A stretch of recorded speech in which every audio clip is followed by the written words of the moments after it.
unanimous consent that the studies that are necessary by the U.S. Department of Transportation, Office of the Inspector General, be included in the record in order to sustain a provision that has always been in our bill for the Disadvantaged Business Enterprise Program, the so-called DBE program, so that we can continue to address discrimination and barriers for minority and women-owned businesses seeking to do business in airports across the country. Without objection, so ordered. Thank you, Mr. Chairman. Yeah, I have an amendment at the desk designated as 033. I ask unanimous consent that it be considered as read. Without objection, so ordered. Designate the amendment. Clerk will. Amendment number 33, offered by Ms. Norton. Gentlelady is recognized for 5 minutes to explain her amendment. Thank you, Mr. Chairman. Actually, I offered this amendment last time, and it got bipartisan support and was passed. Prohibits the use of electronic cigarettes and vaping devices on commercial airplanes by including use of these devices within the definition of smoking. We made great progress.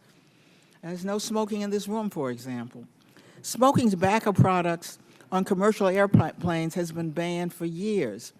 But with the increased use of electronic cigarettes and vaping devices in their place, it is necessary to update our laws to reflect this new nuisance to the riding public. The U.S. Department of Transportation issued final rules in the last 2 years banning the use of these devices on commercial airplanes and banning the transport of e-cigarettes in checked baggage. Congress should institute a permanent statutory ban on the use of electronic cigarettes on planes, particularly considering the increasing popularity of electronic cigarettes. We're almost there. We need to be there for the public. Electronic cigarette use has increased over the last decade, ironically, because of the dangers posed to the public through traditional cigarettes. So there are more and more people who are moving to electronic cigarettes. In 2010 and 2011, e-cigarette use among adults doubled. Public health experts have voiced their concerns over the use of e-cigarettes because there are still so many unknowns about the chemicals these devices can produce. The American Lung Association has cited many concerns about the lack of regulation of e-cigarettes because they are on the market while the potential harm from e-cigarette exposure secondhand remains an unknown. The American Lung Association has identified 2 studies that show harmful irritants coming from e-cigarette emissions. In addition, the temperature of an e-cigarette can affect how harmful the cigarettes are.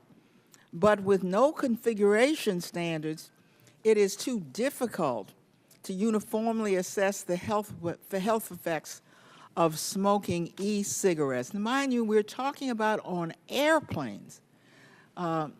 This year, we celebrate 26 years since legislation was passed banning smoking on domestic flights in our country. The current smoking ban applies to the smoking of tobacco products on all scheduled passenger flights and on scheduled passenger flight segments on foreign air carriers in the U.S. and between the U.S. and foreign countries, unless a waiver is granted based on bilateral negotiations. Shows you how important this ban of smoking has been conceived by our country. My amendment would simply change the statutory definition of smoking to include the use of electronic cigarettes, defined as a device that delivers nicotine or other substances to a user of the device in the form of a vapor that is inhaled to stimulate the experience of smoking. I encourage support of my amendment just as there was bipartisan support of the same amendment in the bill the last time we passed it. And I yield back, Mr. Chairman. I thank the gentleman.